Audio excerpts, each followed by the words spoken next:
The Magic Detective, starring the world's greatest living magician, Blackstone. He tells you the inside story of the Hindu sword cabinet. And right after the story, Blackstone will explain tricks that you yourself can perform. Reveal the guarded secrets of the world's greatest living magician.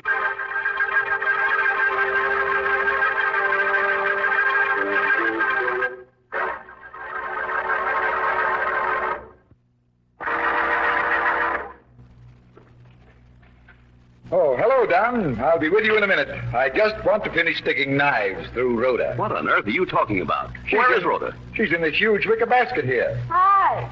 Hi, Rhoda. But Blackstone, those long knives, what are you doing with them? Oh, watch. Well, you stuck that knife right through the basket. Now, if you've hurt Rhoda... Oh, isn't he chivalrous, Rhoda? Sure is. Does this poor gal's heart good to hear him. I don't get it. That knife's gone right straight through the basket, and yet they... And these knives are going through, too. One here, and one here on the other side. And now this one down through the center. But it's not possible. She can't be in there. You're right. It's not possible. Just my spirit's in here. I've been dematerialized. Get her out of there, Blackstone. This is giving me the creeps. Materialize yourself, Rhoda. Magitiaru. Ah, that should do it. Now I'll draw out the swords. One, and the next, and this one, and now this, and this. All right, Don, open the lid. Why, Rhoda, you're all right. Well, of course I am. Lift me out, please. That's a pleasure. There. Oh, thanks. Oh, that's quite a trick, Blackstone. It is puzzling, isn't it? Yeah. How'd you do it? Oh, that's what the Swami Deli wanted. The Swami Deli? Mm-hmm. Who's he? Is that something that happened while you were in India, Blackstone? No, it all happened right here in town, Don. It's quite an interesting tale, as a matter of fact. One day, young Jeff Milton dropped in to see Rhoda and me. I could see that he was very troubled. You knew my Aunt Millicent and my Uncle Austin, didn't you, Mr. Blackstone? Yes. I was very sorry to hear of your uncle's death a year or so ago. He was a fine old gentleman. Oh, thank you. Did you know that Uncle dabbled in spiritualism? It became quite a thing with him shortly before he died. I believe I had heard something about it, yes. Wasn't there a Swami involved in there somewhere? Delhi, I think his name was. Yes, that's the bird. Well, what's the trouble? If your uncle was still alive, I could understand your being upset, but he's been gone a year. Yes, exactly a year today. He died at midnight. Well? Delhi has been coming to see Aunt Millicent, Uncle Austin's widow, and he has her pretty much in his power. Oh. She does everything he tells her to. I'm beginning to understand. Your uncle left a pretty sizable fortune, I believe. Not as much as gossip said he did, but more than enough to see that Auntie never has to worry during her lifetime. And Delhi wants to get his hands on it. Exactly. Uncle Austin told his wife that he'd come back and speak to her via Delhi exactly a year from the moment he died. Auntie has told Delhi that she'll deed her entire fortune over to him if he can bring Uncle Austin back. And tonight's the night. Yes. Auntie's still canny enough to have a very slight doubt about Delhi, but if he can convince her that her dead husband really does speak exactly on the stroke of midnight, that doubt will be erased. Well, from what I've heard of Delhi, he can pull a number of very convincing tricks. And you're afraid your aunt will fall for one of them. She wants to believe so badly that she'll almost convince herself. In any voice that she hears at the stroke of midnight, she'll be sure is Uncle's. I think I have an idea how we can stop our friend. Rhoda and I will come out to your aunt's home about 11 tonight. Auntie never sees anyone except me and the Swami. She's a cripple, you know. Stays in her room. If you can arrange it so that I can see the Swami, I think that'll be enough.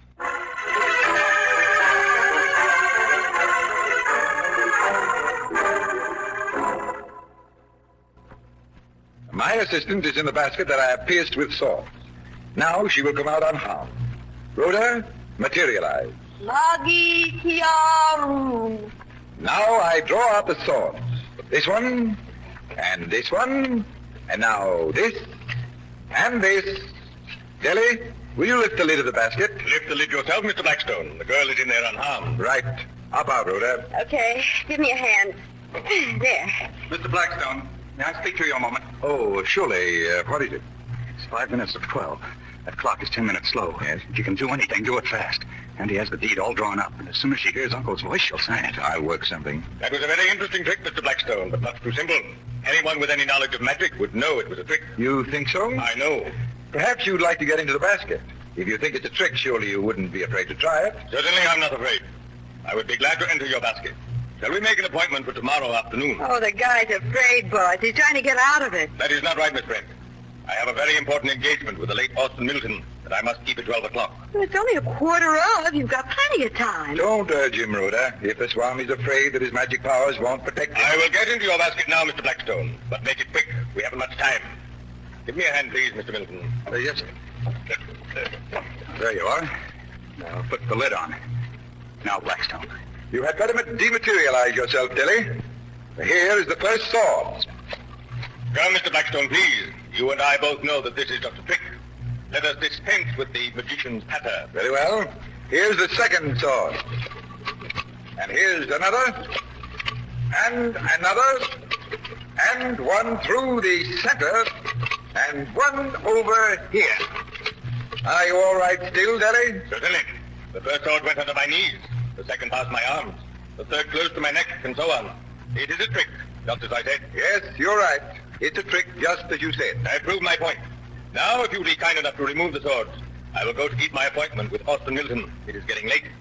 Oh, I'm afraid I can't do that. What do you mean? Well, you must first repeat the magic words. I can't move the swords without them. Oh, come now, Blackstone. I have no time for fooling. This is very serious. Repeat the words, please, and I'll let you go. Have your fun. What are the words? I'll repeat them. Well, now that's funny. I can't remember them. Let me out of here this minute. You can't move for fear of cutting yourself. I won't take the swords away until you give me the word. What are they? I can't remember your tongue twisters. And neither can I. Isn't that too bad? 2 minutes to go, Blackstone. Your girl, your assistant, she knows the words. Ask her. You know, Blackstone, it's a funny thing.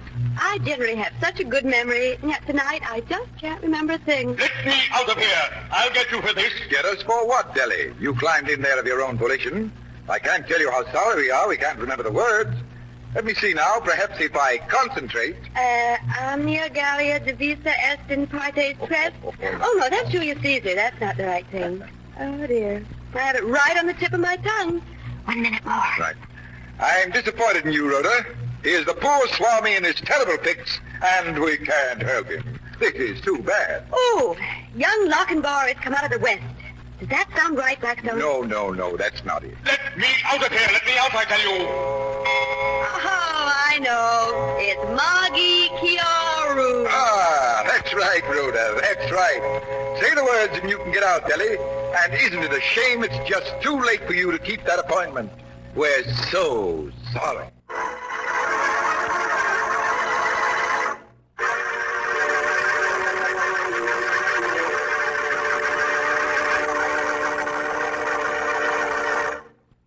And he didn't get the money?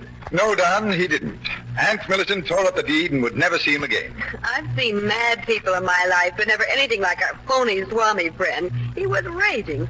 But there wasn't a thing he could do. And so another mystery was solved by magic. That's right, Don. Well, tell us, what's the trick this time? It's called the Whispering Queen. And who is the Whispering Queen? Any queen you want, Rhoda. But first you must shuffle this pack of cards. Oh, I see. Well, here goes. But which queen do we take? Well, suppose we let Don name his favorite. All right, I'll take the Queen of Spades. Yep, here's the pack. All shuffled. Good. We look through the pack face up and find the Queen of Spades. Yeah, there it is. All right, we'll give the Queen to Don. Now I lay the pack face down and divide it into 3 heaps. What about the Queen, Blackstone? Well, Don, I want Rhoda to slide the top card of the middle heap onto the table. But keep it face down, Rhoda. You mean don't let anybody see it? That's right. Nobody is to see it except the Queen of Spades. Now, Don, take the Queen and slide it gently under the card on the table. You mean I slide the Queen face up under the card that's face down? That's right. That's the only way the Queen can see the card. Now, draw the Queen out again and give it to me. All right. Here you are, 1 Queen of Spades. And the Queen is supposed to know what card is lying face down? Absolutely. When I hold the Queen to my ear, she whispers, 5 of clubs. Turn it up, Rhoda. If this card is a 5 of clubs, I'll... It is the 5 of clubs. The 5 of clubs because the Queen is always right. And if you stay around a few minutes, Rhoda, I'll be back to tell you why. Oh, you can count on me to stay.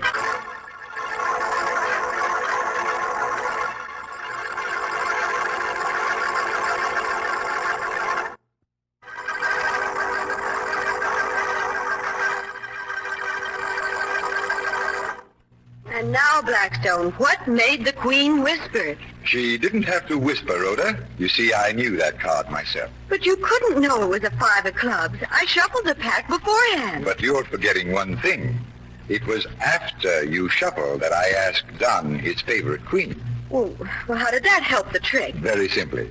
We had to look for the queen, didn't we? Yes. So I turned the pack face up and started looking through the cards from the bottom of the pack, like this. Yes, that's the way you did it. And I did something else, Don.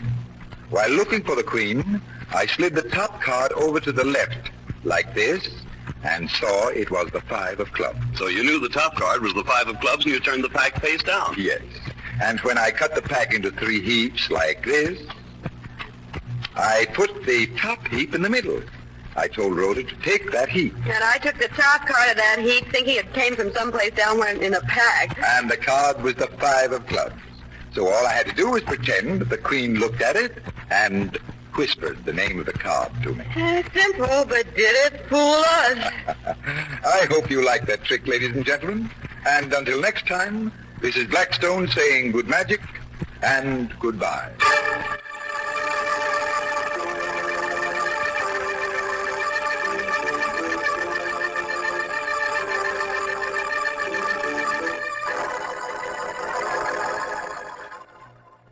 Be with us next time when the world's greatest living magician, Blackstone, tells us the story of the Face of Death and explains more tricks that you yourself can perform.